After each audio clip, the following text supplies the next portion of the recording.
A very good evening to all of you. I welcome you all to the ICAN initiative, the Hindu and Indian Express analysis. We will start the day with the topics of the day. So first, today's topic will be discussing industrial relations, which is a part of your GS3 syllabus. So now you know that government had earlier proposed 4 codes on industrial relations, on social security, on occupational safety, and so on.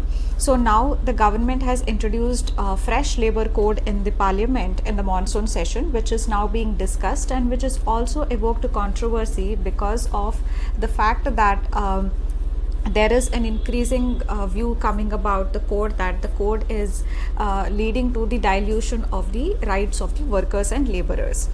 So now in this regard, you have to have an analysis, critical analysis of the code that is being introduced in the parliament. So even in the last 2 classes, we have discussed on this code and we have come out with few points and issues which are there in this code.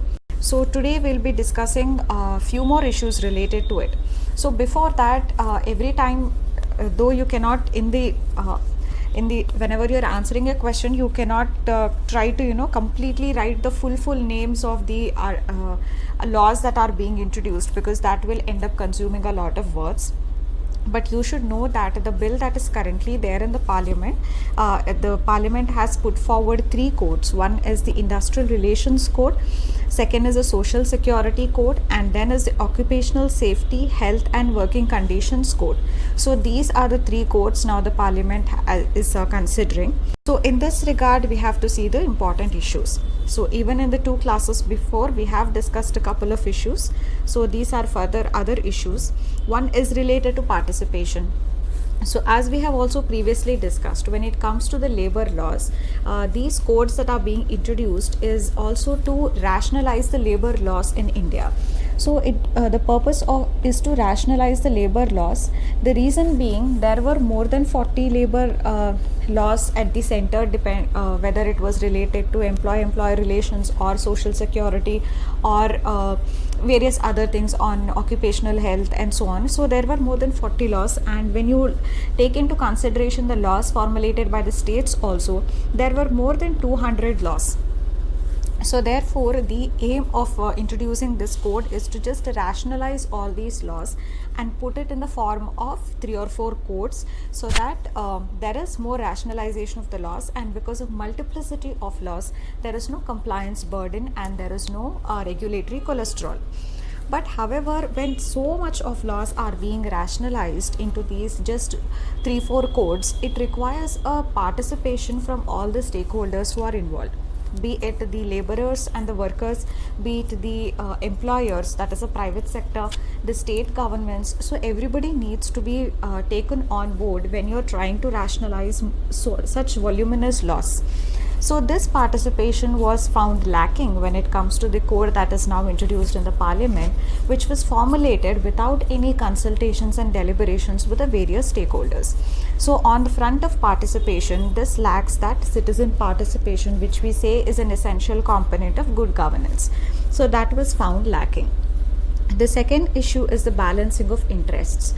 So in this, the 2 important stakeholders, one being the workers and the other being the employers or the private sector. So basically, the aim of the government is to achieve a balancing of interests of the 2. Also, because the interests of these 2 sections of the society are seemingly contrasting, because the workers want a protection of their wages and good working conditions, security and job tenure and all that, while the employers want it to be more flexible for hire and fire, and they don't want any compliance burden related to the safety of the workers and so on. So these interests had to be balanced. On the one hand, the labor laws had to be so flexible that the employers are encouraged and they are promoted to employ labor, so without carrying the related compliance burden and the regulatory burdens. At the same time, the interests of the workers need to be protected. So particularly if we are talking in terms of the current pandemic, the economy is already contracting. We have seen the exact figures of contraction of the economy, which is nearly 24% in the first quarter. So it is extremely important for us to promote economy and promote the generation of jobs, for which you need to keep the labor laws more simple and flexible. But at the same time, we also saw an article previously related to vulnerable employment. So wherein we need to create more quality jobs, where we need to give better working conditions for the labor, because our DPSP also says that it is a responsibility of the government to provide living wages and improve the conditions of working for the workers. So that is also a responsibility of the state. So therefore the state had to balance between these two things, which is itself a challenge. And now if you just have a look at the code, and also from the issues that we have discussed in the last two classes also, it seems that the balancing of interests is tilted in favor of the employer, while maybe the rights of the workers will get diluted. So this is the second issue. The third issue is the excessive delegation. So now what this means is, this of course excessive delegation is the power that has been given to the state governments to exercise discretionary powers. So there are so many things that have been mentioned in the codes, so many restrictions that apply to the employers. But the state government, if it feels that it is in the public interest to exempt any particular industry from all these codes and regulations, then it can exempt that particular industry from everything, from all the codes. So this is a huge amount of discretionary power that is given to the state governments when you implement this code. So therefore there is a lot of power that has been delegated to the state governments, that is rule making, because there is, on what criteria will the state government decide that this particular industry must be exempted from the application of all the codes. So this again, rule making depends upon the discretion of the state government itself. So this excessive delegation may lead to huge amount of discretionary power in the hands of the state government, which could be used in the interest of the employers and against the interest of the workers. Also, this is very important, particularly for those people who have public administration as their optional. You can use this in delegated legislation topic. So you can mention this, that these kinds of legislation lead to excessive delegation of power to the state governments, which can also turn out to be negative. So you can quote the example of labor codes. So these were the important issues that were mentioned in this article on the recent labor code that has been introduced in the parliament. Now we'll move on to the next topic. The next topic we'll be discussing is related to cooperative federalism, or the role of CAG, or issues related to accountability. So all of these come under your GS paper 2 itself. So recently the CAG has placed a report in the parliament which has raised questions on the utilization of the cess amount, cess money that is collected by the government. So as we all know, cess is collected by the central government for various specific purposes, be it the cess on health, cess on education, or the cess that is collected on the petrol and diesel excise duties. So there are various cess which the central government has imposed for some specific purposes, and the money that is collected from these cess are to be utilized for that only. For example, there is a Swachh Bharat cess, and this cess is going to be used in the implementation of the Swachh Bharat Abhiyan itself. So they are used for specific purposes, that's the first thing, and they do not form a part of the divisible pool of taxes which the center shares with the state. So the cess money is never shared with the states. So this is the basics about cess. So now the CAG in its report that is recently tabled in the parliament has raised several questions over the utilization of the cess money that is collected by the central government. So in a way, this is also an issue related to cooperative federalism, because the center is levying too many different cess, health and education cess, Kisan cess, then Swachh Bharat cess, like that. It has come out with so many cess, and all the money that is collected from the cess is not to be shared with the state governments. So therefore it is an issue of cooperative federalism, particularly when the center is collecting it, not even sharing with the state governments, but the center is even utilizing the cess money for something else other than the purpose for which it was collected. And this is also an example of the role that the CAG can play in ensuring the accountability of the government, because this whole issue related to the misuse of the cess money has been brought out by the report of CAG. So it can also be used as an example when you are writing an answer on CAG and the role that a CAG can play in ensuring accountability in the government. So therefore, even if there is any question on issues related to accountability, you can quote this as one of the examples. So now see what issues the CAG has raised. So in 2018 and 19 year, whatever cess the government has collected, 40% of that cess amount has gone to Consolidated Fund of India, but this amount should have actually been remitted to the specific reserve funds. So if Swachh Bharat cess is collected, it must go to the Swachh Bharat cess fund itself, but not to the Consolidated Fund of India. So if you have covered the basics of polity, you know what Consolidated Fund of India is and what receipts come into it and what payments are made out of it, you know that very well.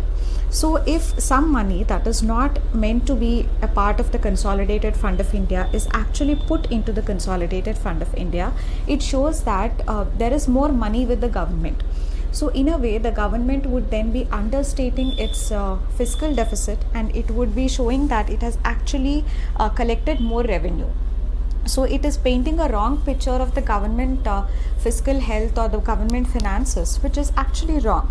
So here 40% of the cess collection has gone to the Consolidated Fund of India, showing that there is more money in the CFI, which means the government has generated more revenue, and it will also understate the fiscal deficit of the government. So this is again projecting a wrong data about the financial conditions of the government. This is the first issue.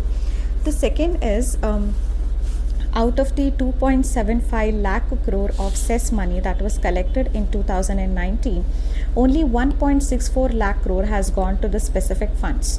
So specific funds, it could be the health or education or for infrastructure development, whichever specific purpose it was meant to be. Only 1.64 lakh crore has gone to the specific fund and rest have gone to the Consolidated Fund.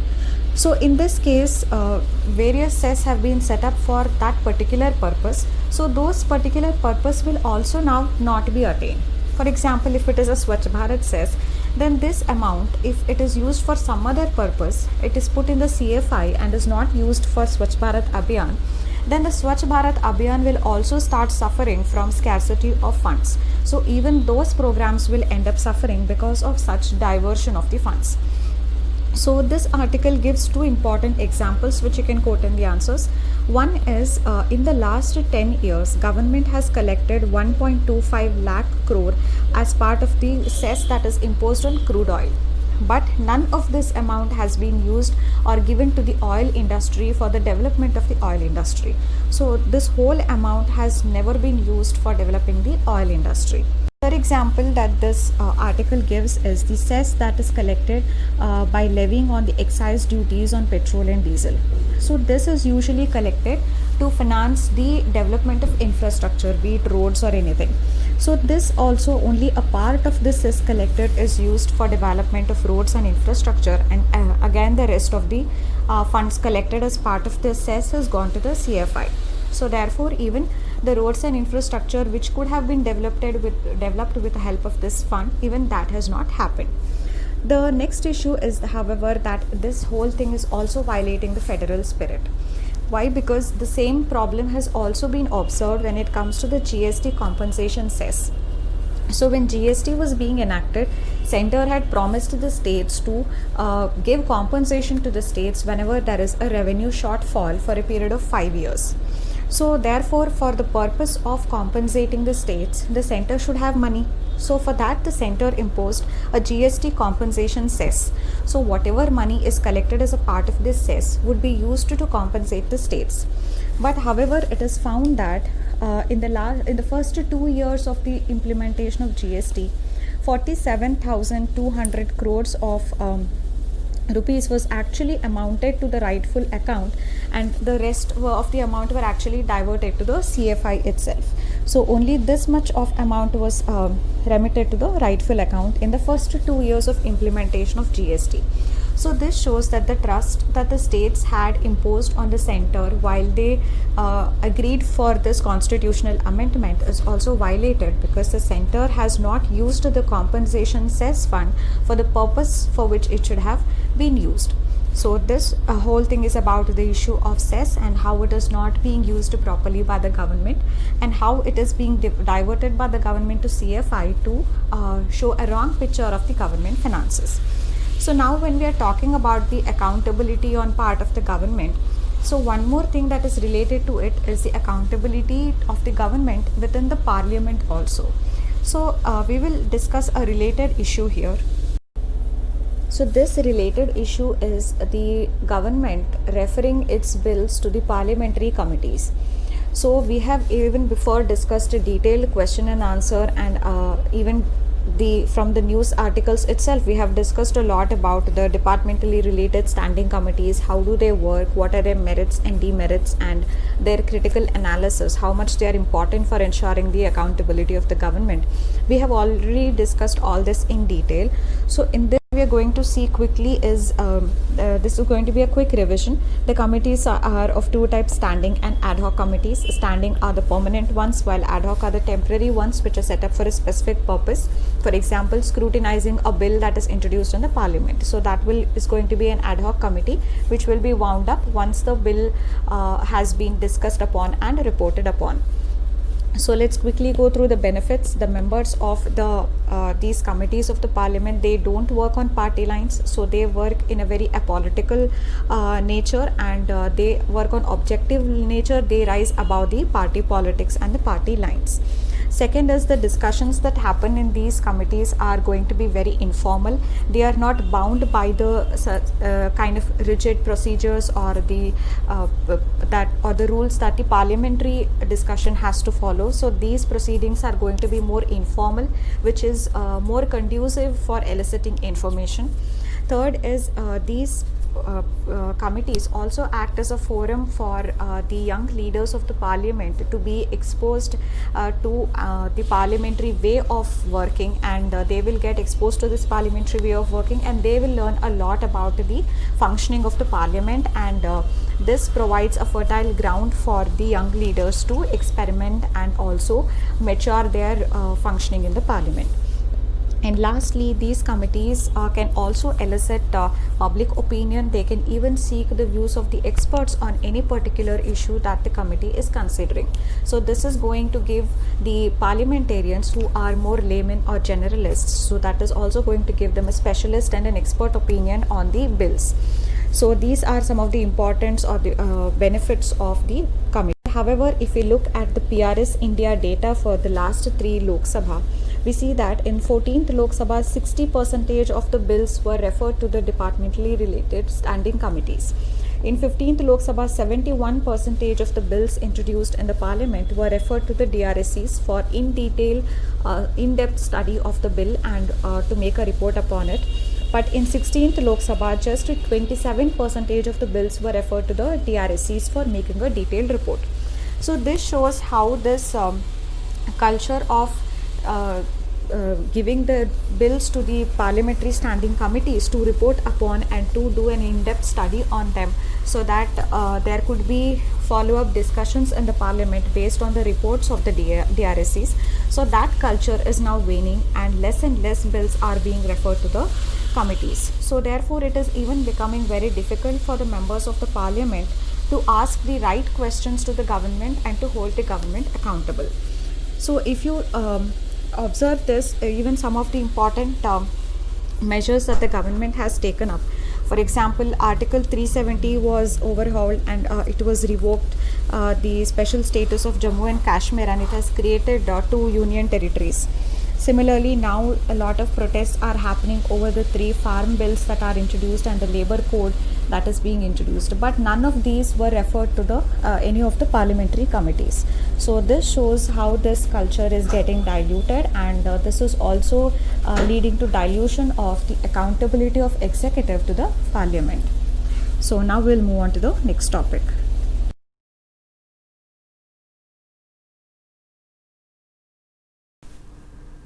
The next issue we'll be talking about is the agricultural issue, which is a part of your GS3 syllabus. So now we know that 3 bills are being introduced, have been introduced in the parliament, which are the 3 farm bills. So first of all, you must know which are these 3 bills that are there in the parliament, which have been passed now. So one is the FPTC bill, which is the Farmers Produce Trade and Commerce Bill. Next is the Farmers Agreement on Price Assurance and the Farm Services Bill. And next is the Essential Commodities Amendment Bill. So these are the three bills that the government has now introduced in the parliament. So what was the main purpose of each of these bill? The FPTC bill, as the name itself suggests, Farmers Produce Trade and Commerce. So this seeks to do away with the monopolies of the APMC so that it enables the farmers to sell anytime, anywhere. So it gives more freedom to the farmers who were earlier allowed to trade only within the APMC mandi in which they were registered, but not outside of that. Now this is doing away with the APMC monopolies and is allowing the farmers to trade anytime, anywhere.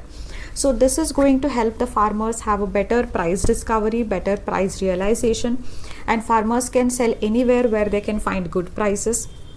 And also it is also going to help the consumers because they will also get the produce at a much cheaper rate. So it is a win-win situation. Next bill is the Farmers Agreement on Price Assurance. So agreement on price assurance is an indication for contract farming. So yes, the bill is about contract farming. So as we discussed the other day, it talks about the contract farming agreement between the sponsor and the farmer. The farmer has several guidelines and the several measures in the bill, provisions in the bill to ensure safeguards for the farmers. There is also a dispute resolution mechanism. So all of this. So this is again going to give farmer an assured sale of his produce to the sponsor, and the farmer also has safeguards that his land won't be taken away by the sponsor, and there will be better price realization for the farmer. Next is the Essential Commodities Amendment Bill, which we discussed on Friday's ICANN in detail. We have discussed that this is doing away with the stock limits and how this can promote private investment in logistics and building the infrastructure, storages and warehouses. So how this works, that also we have discussed in detail on Friday's ICANN.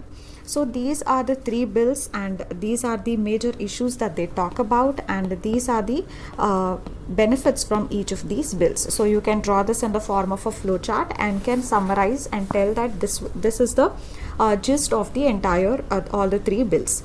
So now there were today's and in Saturday's newspaper, there were more than 3-4 articles on this whole topic of the farm bills that have recently been introduced. So I have combined everything into just one topic, so we will be discussing that. So now as we just saw that the three bills and what intention these three bills have, what benefits these three bills intend to. So Ashok Gulati, who we have been referring to in several of the previous ICANN videos, who is an agricultural expert. So he says that he has always been very vocal about giving more freedom and flexibility to the farmers when it comes to trading the farmers' produce. So this is precisely what these farm bills are trying to achieve. So he has called such things as the 1991 movement for agriculture, which is like the liberalization movement for agriculture, which was what Ashok Gulati has always demanded. So this you can quote in your answers, that such liberalization by giving more flexibility and freedom to the farmers to be able to sell anytime, anywhere. So that is kind of, and also through contract farming and the amendment in the Essential Commodities Act, there is going to be more private investment in agriculture. So this is like a 1991 moment for agriculture according to Ashok Gulati. So you can quote this in your answers. But however, as we know that these three farm bills has evoked a lot of controversy, that this is going to lead to the entry of the private large agribusiness firms, and it is going to lead to corporatization of the Indian agriculture. So the farmers are going to suffer on the one hand, while the large corporations are going to benefit on the other. So this is the controversy now that is evoking. So in this backdrop, we have to see some case studies where a similar thing has worked out, be it in India or outside India. One example is that of Bihar. So what Bihar did in 2006 was it did away with the APMC monopoly. So it allowed the farmers to trade anywhere, anytime. So the APMC monopoly was done away in Bihar in 2006 itself. But what actually happened because of this? The small and the poor farmers, they were left to the mercy of the private players and the traders. So this led to kind of a corporatization of agriculture, where the farmers were actually given the freedom to sell anything anywhere, but however they were left to the mercy of the private traders and the private players, because when the government said that it is going to abolish the APMC mandis, then the government felt that the private players are going to come and fill the vacuum, so there is going to be healthy competition and all that. But none of this happened. So government actually started procuring less from the farmers on the one hand, thinking that the private players are going to fill the gap, and on the other hand the private players also did not invest. So in the end the farmers suffered a lot by falling prey into the hands of the private players and the traders. So this model of doing away with the APMC monopoly in Bihar was a failure which worked against the interests of the farmers. So we have to keep these case studies in mind. Similar thing happened in PepsiCo case in 2019. So here what happened, PepsiCo filed a case against 9 farmers who were growing potatoes or something. So in this what happened, PepsiCo was claiming 1 crore compensation from these farmers. So this was actually a case of contract farming. So this shows how a private player can actually end up making the farmer at the receiving end. So here PepsiCo, being a huge corporation, was claiming a compensation of 1 crore from the farmers. So this can happen even in the present times, where the government has now introduced a bill for contract farming. So we have to be mindful of such examples in the past as well. Similar thing happened in Brazil and Mexico also, where again the farmers were given the freedom and there was the entry of private players. But here again it led to corporatization of the agriculture, where large business agribusiness firms came and they succeeded and they ate up all the benefits, while the poor and the small farmers were at the receiving end, and they did not receive any benefits. Rather they became more vulnerable as a result of this. So these case studies we have to be mindful of when we are dealing or discussing with these bills. So you can mention these case studies in your answers to support your arguments that such and such a thing had happened in the past. So there is a likelihood that this can happen even this time. So we have to ensure that the farmers don't fall prey to into the hands of the agribusiness large firms. So this was about the case studies. But finally, Ashok Gulati, who is an agriculture expert, says is that in any case, he is welcoming the current bills that the parliament has passed, that it is very important to give more freedom to the farmers to sell anything anywhere. But however, implementation is the key. In this regard, he gives the example of the TOP scheme, which was tomatoes, onions and potatoes. This scheme was introduced by Arun Jaitley, former finance minister, in order to ensure that the price of these 3 important agricultural commodities don't turn up to become very volatile. So this top scheme was introduced, and the nodal ministry for implementation was the Ministry of Food Processing Industry. That these perishable items had to be processed, so and so that its price volatility can be reduced. This was the whole intention of the top scheme, and for this 500 crore rupees was also allocated. But however, not even 5% of this amount was actually spent on the implementation of the top scheme. So what Ashok Gulati says is, though these bills are welcome and they are giving more freedom and flexibility to farmer, the main thing lies in the implementation. So implementation, it has to be ensured that implementation is thorough, so that these kinds of things don't happen. So the similar how top suffered, like that these bills should not suffer. So implementation is the key. This is what Ashok Gulati says by giving the example of top scheme. The next important thing that he says is the government has to give coherent signals to the market out there. So now what the government is doing is, it is giving contradictory signals.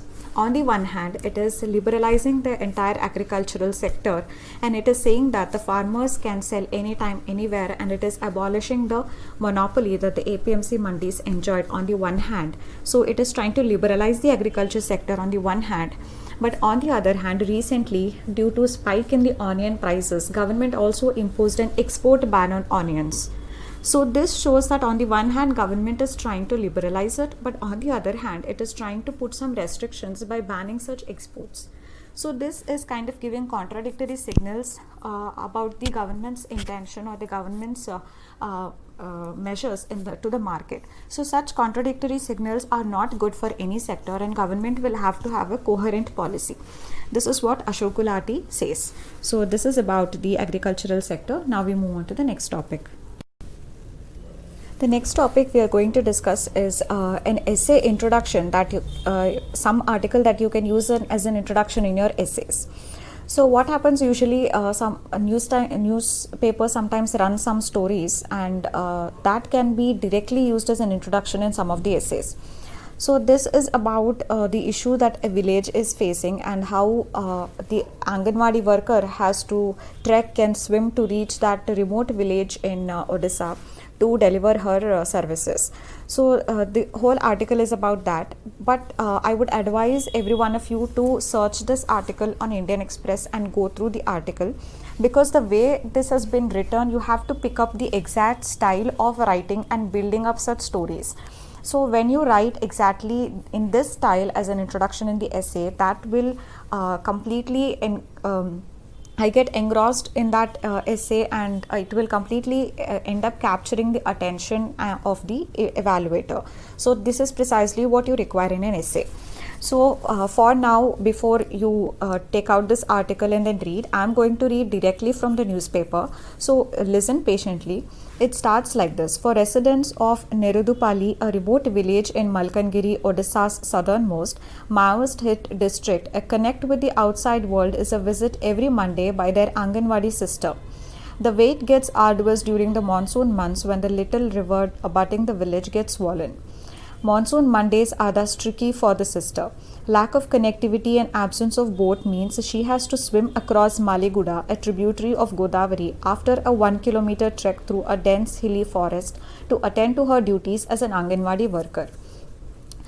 She arrives there drenched, barefoot, and empty pots tightly roped around her waist to substitute as floaters, and a pair of dry clothes wrapped in plastic bag.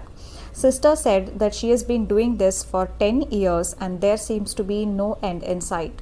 So from here, if you pick up the issues that the villages are facing, where there is so much of poor connectivity, where small services that an Aganwadi worker renders, even that reaches the villagers is so difficulty, then from here you can pick up the issues that the villages are facing in India.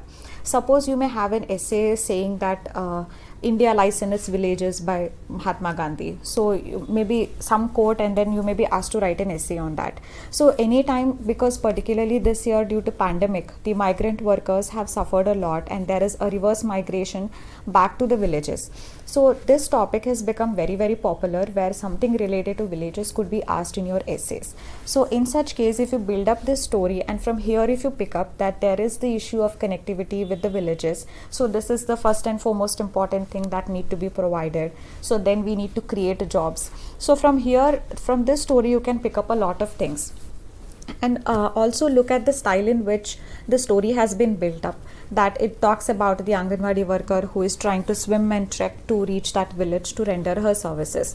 The way, the kind of words that have been used, and the way the story has been built up. So this style you have to pick so as to give a very interesting introduction in your essays. So I urge and advise all of you to go through this article once again to pick up that exact style of introducing through the story, because many of you may be knowing the story, but you don't know the style with which the story has to be built in the introduction. Some people end up writing the story for 3-4 pages, and out of an 8-page essay you end up writing the introduction in 3-4 pages. So that is not the way about it. You have to keep the introduction precise yet interesting. So for that you have to go through these articles to learn the style of building up the stories. So now we move on to the next topic. The last topic we are going to discuss is climate change, which of course is a part of your GS3 syllabus.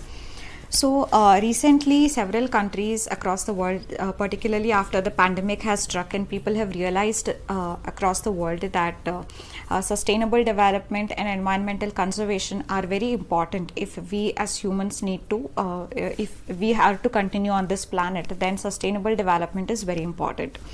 So now China has told that by 2060 it is going to become a carbon neutral economy. So that is how much ever it is generating, that much it is going to offset also.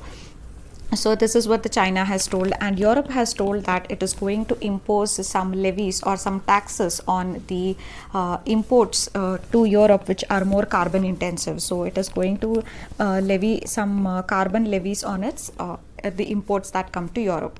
So like that, several countries are announcing various measures and various commitments towards climate change and how they are going to prevent it.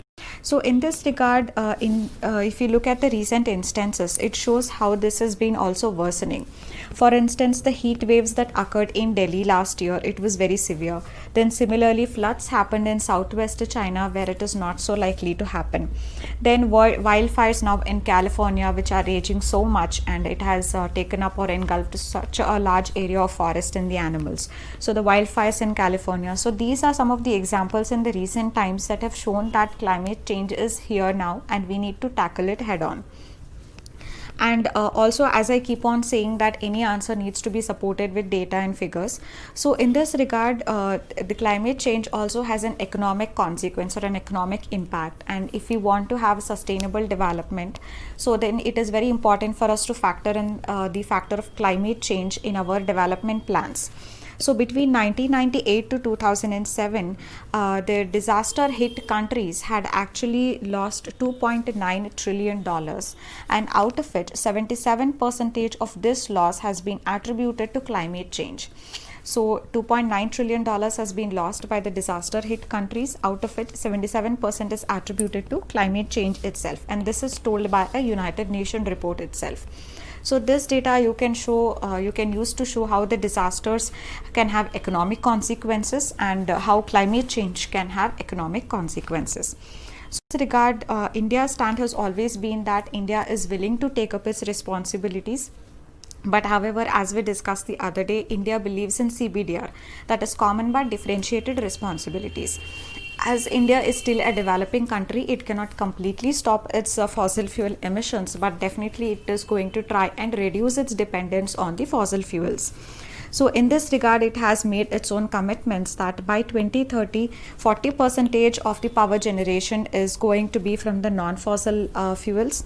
And also it wants to bring down its emission to GDP ratio by 1/3 compared to its 2005 levels.